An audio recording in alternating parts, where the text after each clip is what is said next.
नमस्कार दोस्तों, स्वागत है आप सभी का एक बार फिर से हमारे इस चैनल डिजिटल ज्ञान पर। दोस्तों, भगवान श्री कृष्ण वास्तुशास्त्र का विशिष्ट ज्ञान रखते थे। उन्होंने समय समय पर धर्मराज युधिष्ठिर को वास्तुशास्त्र का ज्ञान दिया। यह ज्ञान समस्त मानव जाति के लिए अत्यंत महत्वपूर्ण और कल्याणकारी है। श्री कृष्ण ने दो ऐसे पेड़ पौधों के बारे में बताया है जिनका भवन की सीमा में होना दुख एवं दरिद्रता लेकर आता है। यह वृक्ष घर के सामने होने से उस घर में निवास करने वाले लोगों की कभी उन्नति नहीं होती है। उन्हें हमेशा पराजय और निराशा का ही सामना करना पड़ता है। दोस्तों, वास्तुशास्त्र के अनुसार वृक्ष तथा पौधे हमारे भवन की सुंदरता को बढ़ाते अवश्य है, साथ ही यह वातावरण को शुद्ध रखते हैं।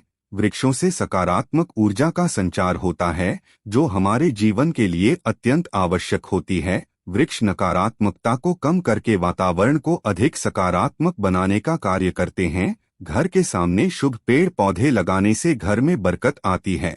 साथ ही यह पेड़ पौधे कई प्रकार के वास्तु दोषों को नष्ट करते हैं। घर के आंगन में खड़े वृक्ष देवताओं के समान हमारे घर की रक्षा करते हैं। इसीलिए हमारे पुराणों और शास्त्रों में भवन की सीमा में कुछ शुभ वृक्षों का रोपण करने की सलाह दी गई है। आज हम जानेंगे हमारे घर की सीमा में कौन से वृक्ष तथा पौधे होने चाहिए और कौन से वृक्ष नहीं होने चाहिए। जैसे कुछ वृक्षों को शास्त्रों में शुभ बताया गया है, उसी प्रकार से वास्तुशास्त्र में अशुभ वृक्षों तथा पौधों का वर्णन मिलता है। इन वृक्षों का घर की सीमा में होना अशुभ और अमंगलकारी होता है। यह वृक्ष घर के सामने होने से दुख तथा दरिद्रता का ही सामना करना पड़ता है। इन वृक्षों के सानिध्य में रहने पर धन का नाश होता है, शत्रुओं में वृद्धि होती है, मनुष्य अपना मान सम्मान तक खो देता है। इसीलिए यदि आपने भी जाने अनजाने में अपने घर के आंगन में अथवा घर के अंदर ऐसे वृक्ष तथा पौधे लगाए हैं, तो बिना देरी किए उन्हें तुरंत हटा देना चाहिए। तो चलिए जान लेते हैं मनुष्य को कौन से पेड़ लगाने चाहिए और कौन से नहीं। सबसे पहला है पीपल का पेड़। किसी जलाशय के समीप पीपल का वृक्ष लगाने वाले मनुष्य को जो फल मिलता है वह सैकड़ों यज्ञों के समान होता है। जब पीपल के पत्ते उस जलाशय में गिरते हैं तो वे पिंड के समान होकर पितरों को तृप्ति प्रदान करते हैं। इससे सभी प्रकार के पितृदोष समाप्त हो जाते हैं।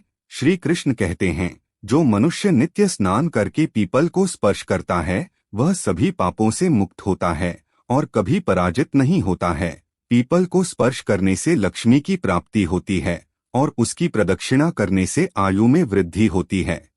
पीपल की जड़ में श्री विष्णु, जाने में शिव जी और अग्रभाग में ब्रह्मा जी स्थित रहते हैं। सोमवती अमावस्या के दिन पीपल को प्रणाम करने से जो फल मिलता है वह 1000 गाय के दान के बराबर होता है। इस संसार में पीपल के समान कोई वृक्ष नहीं है।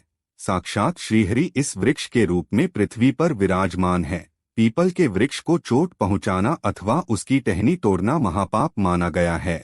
ऐसा मनुष्य एक कल्प तक नरक में रहता है और जो पीपल को जड़ से काटता है उसका कभी नरक से उद्धार नहीं होता है। दूसरा है आंवले का वृक्ष। श्री कृष्ण कहते हैं, आंवले का फल समस्त लोगों में प्रसिद्ध और परम पवित्र है। आंवले को लगाने से स्त्री और पुरुष जन्म मृत्यु के बंधन से मुक्त हो जाते हैं। यह पवित्र फल भगवान विष्णु को अत्यंत प्रसन्न करने वाला एवं शुभ माना गया है। इसको खाने से सभी पापों से मुक्ति मिलती है। आंवला खाने से आयु बढ़ती है, उसका जल पीने से रोगों का नाश होता है और आंवले को जल में मिलाकर स्नान करने से दरिद्रता दूर हो जाती है और सभी प्रकार के ऐश्वर्य प्राप्त होते हैं।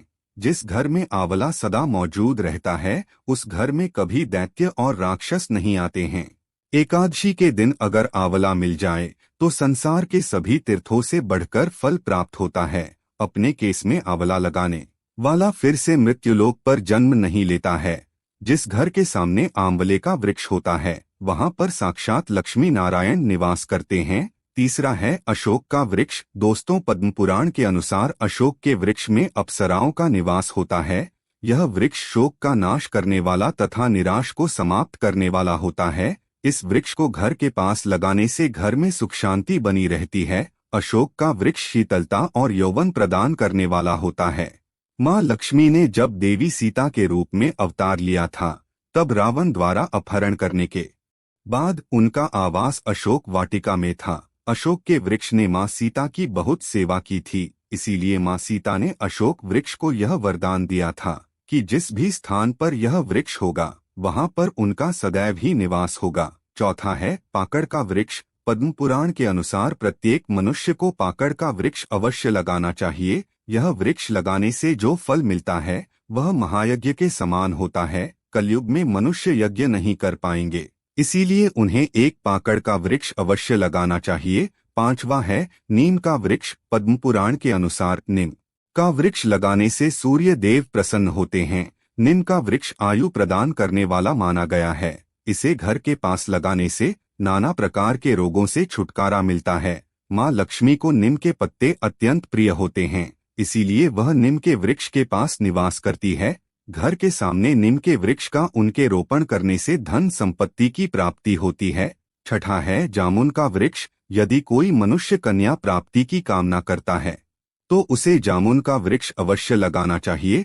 पद्म पुराण के अनुसार जिस मनुष्य के घर के सामने जामुन का वृक्ष होता है उसके घर में कन्या का जन्म होता है, जो कुल का गौरव बढ़ाती है। सातवां है बेल का वृक्ष। पद्म पुराण के अनुसार बेल के वृक्ष में भगवान शिव और गुलाब में देवी पार्वती का निवास है, इसीलिए अगर बेल के वृक्ष के पास गुलाब का पौधा लगाया जाए तो शिव पार्वती का आशीर्वाद प्राप्त होता है। उस घर में कभी दुख दरिद्रता नहीं आती है, उस घर में कभी अकाल मृत्यु नहीं होती है और कोई स्त्री विधवा नहीं बनती है।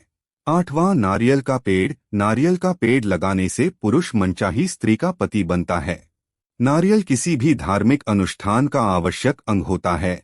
यह अत्यंत शुभ माना जाता है। घर के आंगन में नारियल का पेड़ होने से उस घर में हमेशा शुभता होती है और उस घर के सदस्यों का समाज में बहुत मान सम्मान होता है। सुंदर पत्नी की कामना करने वाले मनुष्य को अनार का वृक्ष लगाना चाहिए। पलाश का पेड़ ब्रह्मा तेज प्रदान करता है, इसीलिए इसका रोपण अवश्य करना चाहिए। वंश वृद्धि और संतान प्राप्ति की कामना करने वाले मनुष्य को अंकोल का वृक्ष अवश्य लगाना चाहिए। अगर मनुष्य किसी बीमारी से पीड़ित है तो उसे खैर का वृक्ष लगाना चाहिए। खैर का वृक्ष लगाने से बड़े बड़े रोग नष्ट हो जाते हैं। यह वृक्ष आरोग्य प्रदान करने वाला होता है। कुंड अर्थात मोगरे के पैर में गंधर्व निवास करते हैं, इसीलिए इस पौधे का रोपण अपने घर के पास करने से कार्यों में सिद्धि और शुभ फलों की प्राप्ति होती है। खासकर कला के क्षेत्र में काम करने वाले लोगों को यह पौधा अवश्य लगाना चाहिए। यदि किसी मनुष्य को चोर और लुटेरों का भी सता रहा है तो उसे अपने घर के पास का बैड़ का वृक्ष जरूर लगाना चाहिए। यह वृक्ष चोर लुटेरों को भयभीत करता है और घर की रक्षा करता है। चंदन और कटहल वृक्ष पुण्य और लक्ष्मी प्रदान करते हैं। इन वृक्षों का रोपण करने से दुख दरिद्रता समाप्त हो जाती है। केले का पेड़ भी बहुत शुभ होता है और यह घर में सुख समृद्धि और खुशहाली लाता है। केले के पेड़ में भगवान विष्णु का वास होता है, इसलिए घर में केले का पेड़ होने से घर में धन की कमी नहीं होती है। हर श्रृंगार के पौधे को पारिजात भी कहा जाता है। इस पौधे की उत्पत्ति समुद्र मंथन के समय हुई थी और माँ लक्ष्मी भी समुद्र मंथन से ही प्रकट हुई है, इसीलिए पारिजात के पौधे का बहुत अधिक महत्व है। यदि इस पौधे को अपने घर पर लगाते हैं तो आपको माँ लक्ष्मी की विशेष कृपा प्राप्त होगी। मनुष्य को कभी भी ताड़ का वृक्ष नहीं लगाना चाहिए। ताड़ का वृक्ष संतान का नाश करने वाला होता है। जिस घर के पास ताड़ का वृक्ष होता है उस घर के संतानों की कभी उन्नति नहीं होती है। मनुष्य को कभी भी अपने घर के पास बहेड़े का वृक्ष नहीं लगाना चाहिए। इस वृक्ष पर प्रेतों का वास होता है।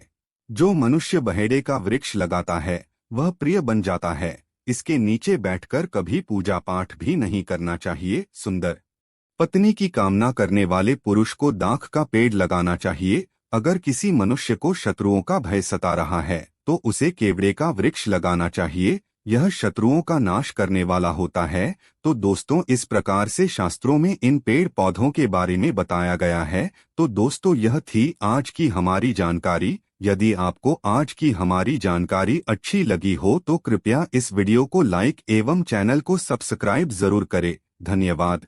जय श्री कृष्णा। ओम नमः शिवाय। राधे राधे।